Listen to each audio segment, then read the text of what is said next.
Welcome to another episode featured on iTunes, iHeart, Spotify, and other popular podcast channels. And now, your university professor, published author, and U.S. Army Airborne Ranger veteran, Dr. Bryant. We have to do something, people. We have to do something.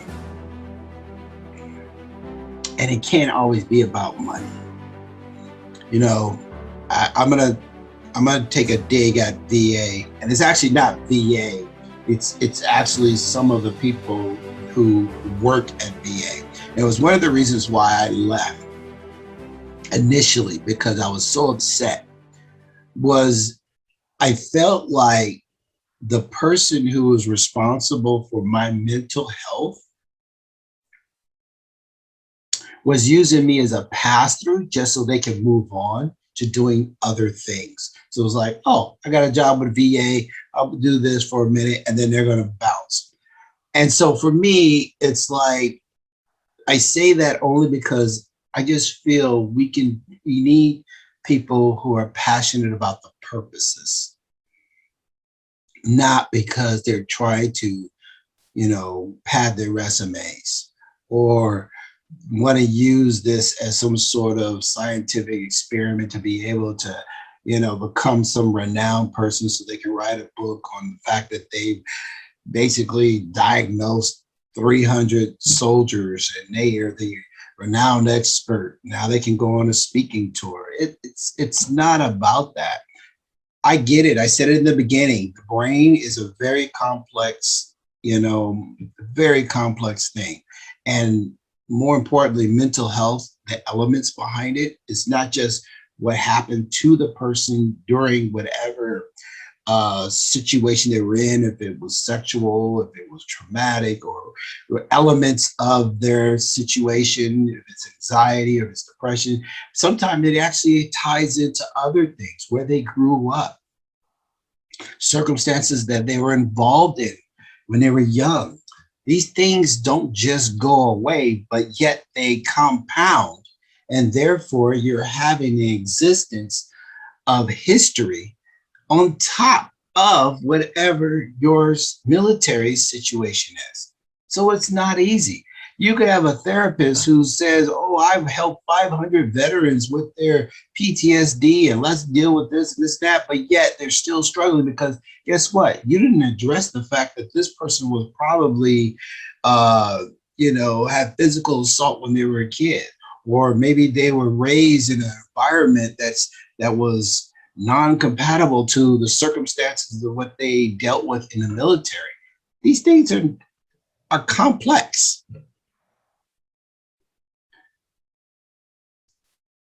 I guess that's why we continue to push through, because it's almost like it's not going to end. And I say that because I want you to understand, if you are somebody that's out there thinking about suicide, it's not that it will never end. It's just that you have to keep making an effort.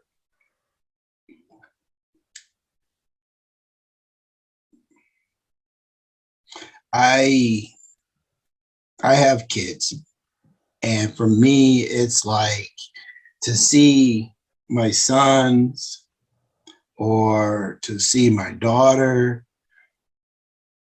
I try to hold on to little things.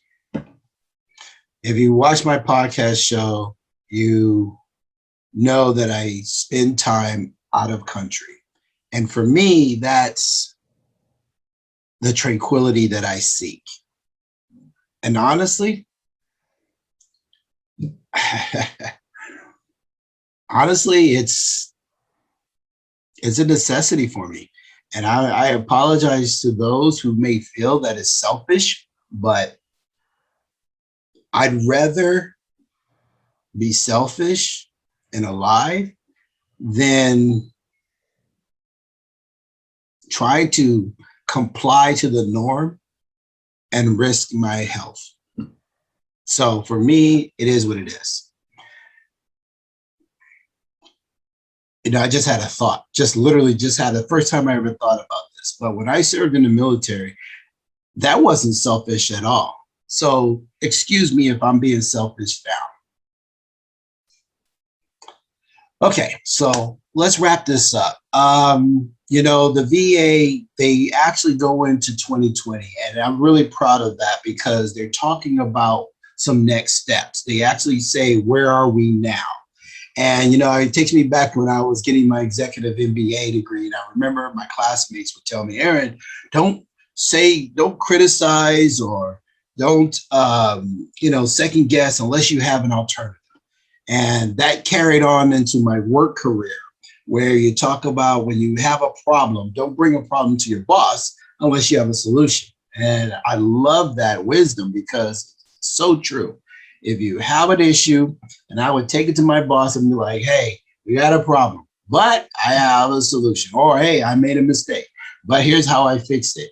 These things are so important. And apparently VA learned the same thing because they actually provided a 10-year national strategy. And I'm not going to go into all the details, but they actually gave 4 major operational plans. They have 4 categories that they focused on. And I love this strategy. And you guys, again, can go to the website and look it up. But they talk about healthy and empowered veterans, families, and communities. They go into clinical and community prevention services, treatment, recovery, and support services, and surveillance, research, and evaluation. So these are the 4 categories that VA actually is providing. If you look at the website, they break it down. It goes into some detail of those different operational sections. And it looks like they actually put in some work and research and efforts to try to help tackle the circumstances we're all facing. They also provided an additional section of COVID-19. They call it the mental health and suicide prevention response.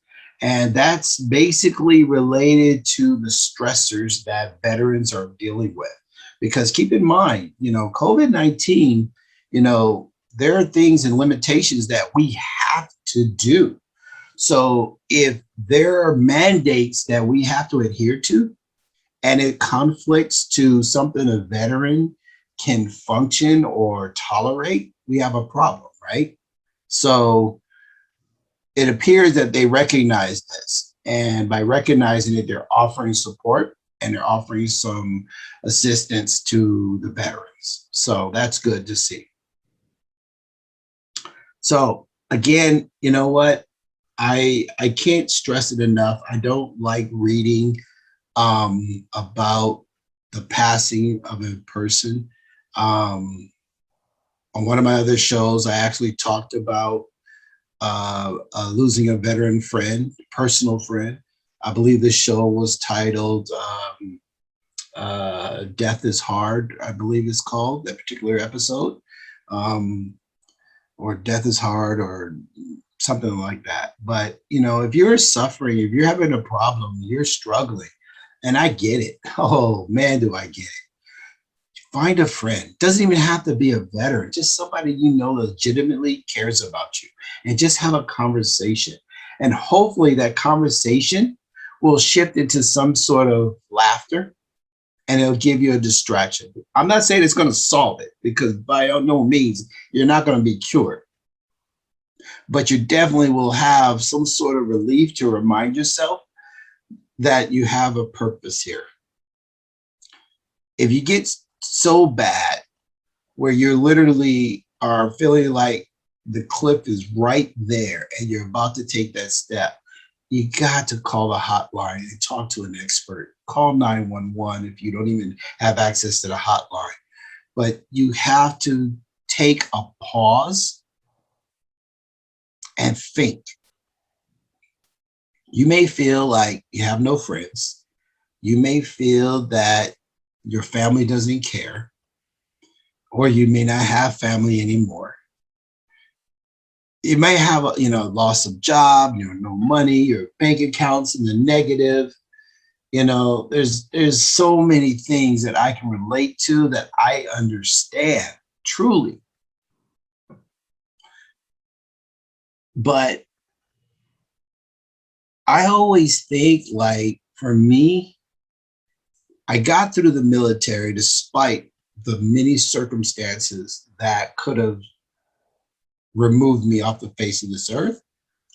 So for me to be here now, and despite my divorces, despite so many failures, there were little bit of pockets of things that had a direct relation to me that has caused another lineage of something. That is how you have to pay attention to your purpose. Even when you turn off this podcast, if you're in the car or you're at home or watching on YouTube or any of the other channel, whatever it is, and you decide, okay, I'm gonna listen to Aaron, that's my first name, and you say, I'm gonna listen to Aaron and I'm going to take that pause. And then you walk outside, and you end up walking outside and you pass by a dog or you pass by a person and you say hello, you say good morning or whatever, good afternoon. The point is that interaction could change dynamics you don't even know about. Seriously. You're not going to always be aware of your impact. You really won't. And you don't know how you're impacting somebody. A person could be in a really bad mood and you just say, hey, good afternoon. And that person, you catch that person in thought and be like, oh, hey. And just that little bit could change a little bit of a dynamic in that person. And I say that from personal experience because I've actually had that. I live in a very stuck up neighborhood. I don't like the people around here. They all think they're better than people, at least in my impression, in my opinion. But I get shocked when a person actually says hi to me first because they never speak to me. I'm a Black man in a predominantly white and Middle Eastern community, and they never speak to me, ever. I'm just that Black guy who rides his Harley with loud music or whatever the impression they have. I think they say, I swear to God, I think they all think I just moved here, even though I lived here for a minute. But you just don't know. And I say that in the simplest of phrases about your interaction with a person, but think about what you may actually do if you go to a store or, you're helping a person. There's so many different ways and things you can do, and you never know how it actually impacts somebody. So just take a pause. I get it. I truly, truly understand. So if you're listening to this and you're having issues, I don't care. Reach out to my podcast show. Let's talk. I'm not going to have to put you, I don't have to put you on the air. When I get on the air, I'll put you on the air, but you don't have to. But we can just talk. Reach out to my show, my producer. I have a social media manager. If you get on Instagram, you say something on there, he'll immediately let me know. Says, hey, I need to talk to Dr. Bryant. Give me your number. They know how to reach me. I'm not that big of a person that I can't have a conversation. Trust me, you can find me. Our website is simple, DrBryantSpeaks.com. Get on any of our social media. You can find me very easily. Let's talk. I am here, and to be honest, you might even help me. I told you, I'm checked the boxes just like you. I struggle all the time. It is not easy. My life, I was a straight A.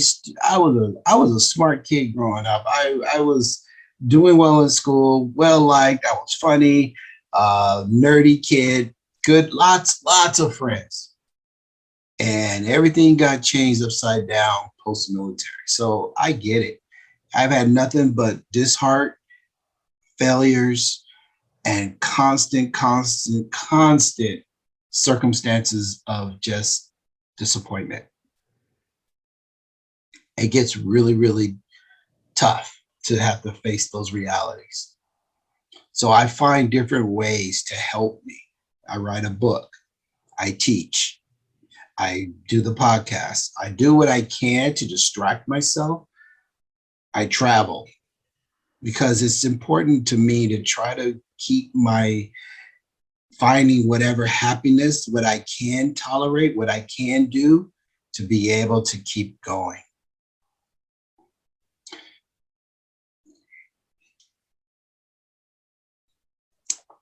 So I want to say thank you for listening. I appreciate you all for listening to Dr. Bryant Speaks. I want you to all to be blessed and know that I'm speaking to you. But more importantly, someone is always listening. And that person is not just me. That is my show. My name is Dr. Bryant. You can call me Aaron. Until the next time. Thank you for listening.